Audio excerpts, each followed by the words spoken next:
Exercise 16.2 में हमने question number 1 to 5 check कर लिया था। क्वेश्चन 6 से हम स्टार्ट कर रहे हैं। तो क्वेश्चन नंबर 6 जो है आपके पास, क्वेश्चन नंबर 6 है आपके पास, a dice is tossed thrice, a dice is tossed thrice, find the probability of getting an odd number at least once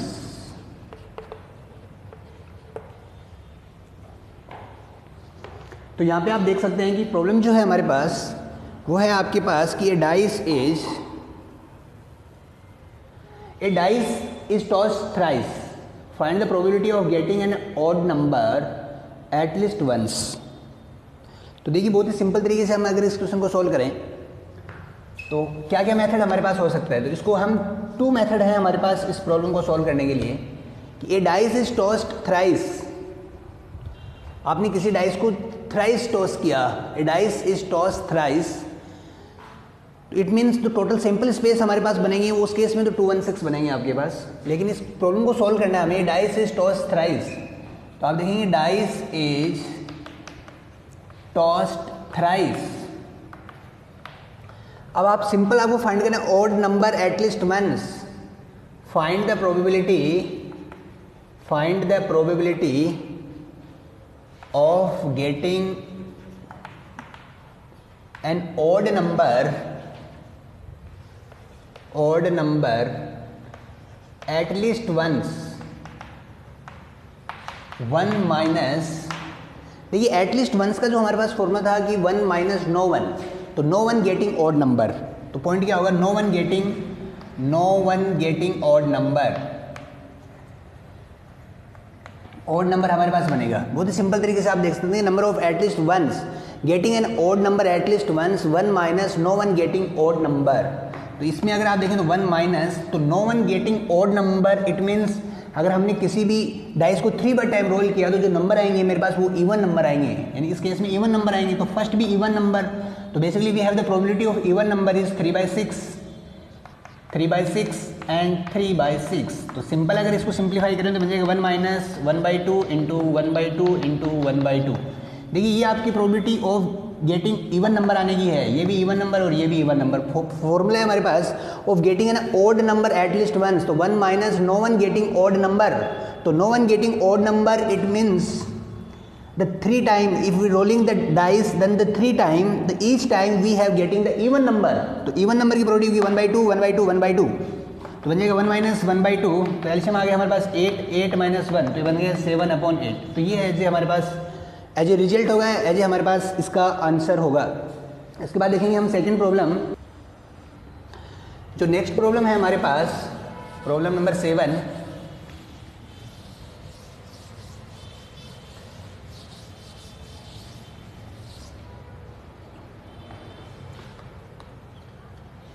Two cards are drawn at random. Two cards are drawn at random and without replacement.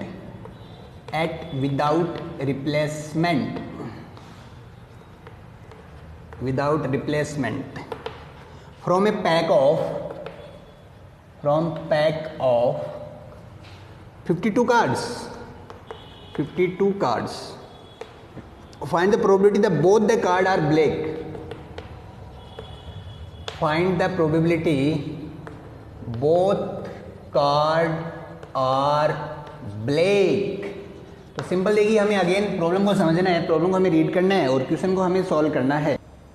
तो simple है हमारे पास 2 cards are drawn at the random without replacement from a pack of 52 cards. तो total जो हमारे पास cards हैं या sample space जो होगा हमारे पास, टोटल इवेंट है, टोटल सैंपल स्पेस जो है आपके पास वो है 52। इस केस में आपको क्या फाइंड करना है कि black cards without replacement from pack of 52 cards, without replacement, देखिए एक केस होता है रिप्लेसमेंट एंड एक होता है विदाउट रिप्लेसमेंट। रिप्लेस का मतलब है अगर आपने एक कार्ड को ड्रॉ किया और अगेन उसको रिप्लेस कर दिया तो इट मीन्स जो आपका सैंपल स्पेस था वो सेम रहेगा 52, बट विदाउट रिप्लेसमेंट मीन्स अगर हमने पहले 52 का सैम्पल स्पेस में से अगर हमने फाइंड किया तो नेक्स्ट जो होगा वो हमारा 51 कार्ड से होगा, उसके बाद हमारे पास 50 कार्ड से होगा। आप देख सकते हैं कि जैसे जैसे हम कार्ड निकालते रहेंगे तो वो कार्ड अगर हम वापस इन्वॉल्व नहीं कर रहे हैं, इट मीन जो विदाउट रिप्लेसमेंट के केस में हमारा जो सैम्पल स्पेस होगा वो सेकंड इवेंट के लिए चेंज हो जाएगा। तो आप देख सकते हैं कि यहाँ पे जो इवेंट है वो एक दूसरे पे डिपेंडेंट है। तो इस केस में अगर अपन देखें तो हमारे पास 2 इवेंट है, इस सैम्पल स्पेस में से हमने 2 इवेंट कंसिडर की। द इवेंट E1 जो है draw first card is black, और E2 है आपके पास draw second card is also black. तो उस केस में अगर प्रोबेबिलिटी ऑफ E1 अगर हम देखें तो वो आप देख सकते हैं, तो प्रोबेबिलिटी E1 जो है आपके पास फर्स्ट कार्ड ब्लैक ड्रॉ करने की प्रोबेबिलिटी जो होगी वो क्या होगी, वो होगी आपके पास 26, फेवरेबल आउटकम 26 होंगे क्योंकि 26 ब्लैक है और 52, तो ये हो जाएगा 1/2। और सेकंड इवेंट जो होगी आपके पास जब E1 हैपेंड तो उस केस में आपके पास इसके जो फेवरेबल आउटकम बनेंगे वो 25/51, तो ये हमारे पास आंसर होगा। तो उस केस में find the probability of both are black, तो प्रोबेबिलिटी फाइंड करनी है हमें बोथ आर ब्लैक। तो उस केस में अगर अपन देखते हैं both are black, it means E1 intersection E2, तो बहुत ही सिंपल तरीके से आप निकाल सकते हैं कि PE1 और PE2/E1, तो ये बन जाएगा P1 है आपके पास 1/2 इंटू 25/51, तो 25/102, ये हमारे पास एज ए आंसर होगा। तो सिंपल देखिए आप यहाँ पे अगेन हमें 2 कार्ड को फाइंड करना है, ये आपका मल्टीप्लिकेशन थ्योरम ऑफ प्रोबेबिलिटी यहाँ पे हम कंसिडर करते हैं क्योंकि दोनों कार्डों को हमें एक साथ फाइंड करना है। तो 1 by 1 हमने फाइंड किया कि पहले हमने एक कार्ड ड्रॉ किया, आफ्टर दैट हमने सेकंड कार्ड ड्रॉ किया, तो 2 इवेंट यहाँ पे happened simultaneously, E1 intersection E2 जो हुआ तो वो हमारे पास उसका जो आंसर होगा वो हमारे पास ये है।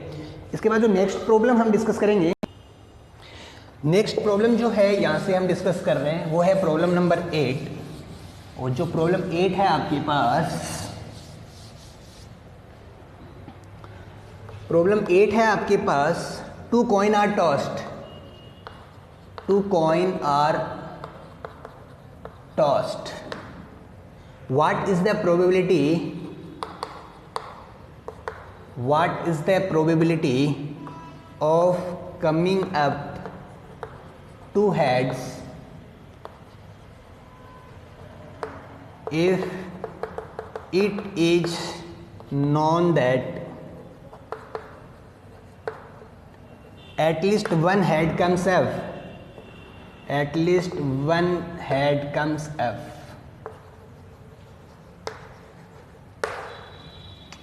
तो देखिए बहुत ही सिंपल तरीके से अगर हम इस प्रॉब्लम को सॉल्व करें तो प्रॉब्लम है कि 2 coin are tossed, what is the probability of coming up 2 head?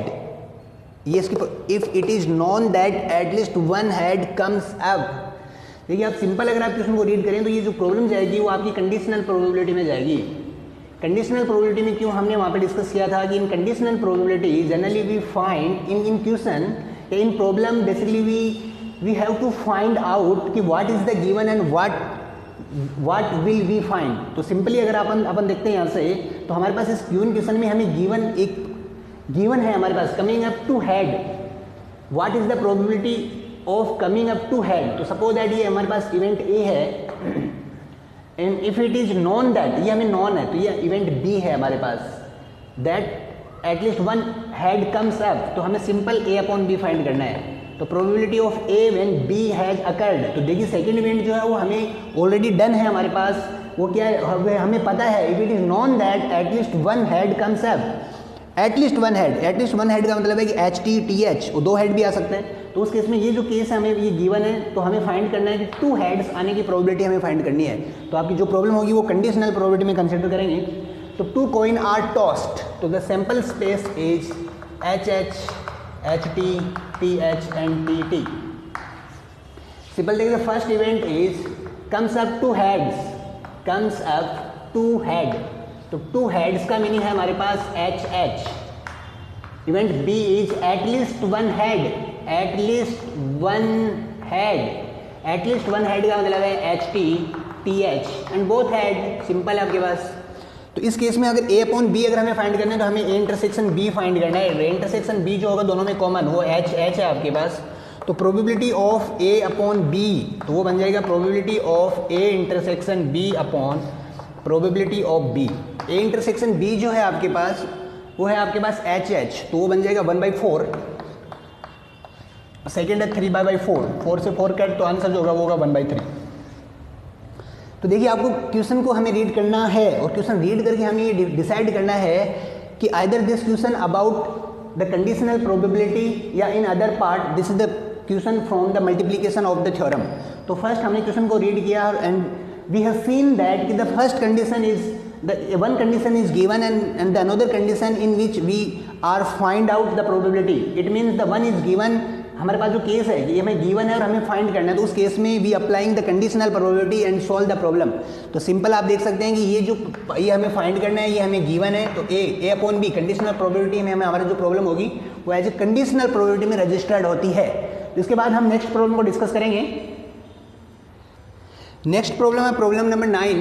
तो 9 देखिए, 9 का भी प्रैक्टिकल प्रॉब्लम है। In A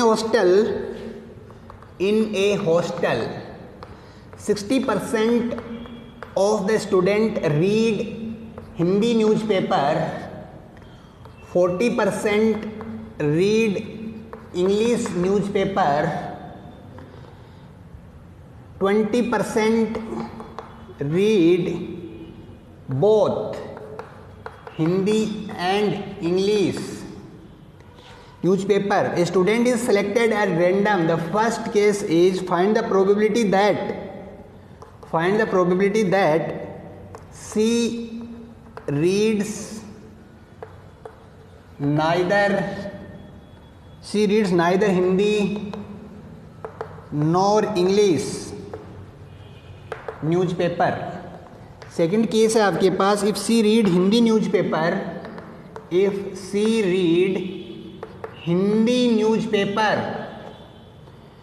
find the probability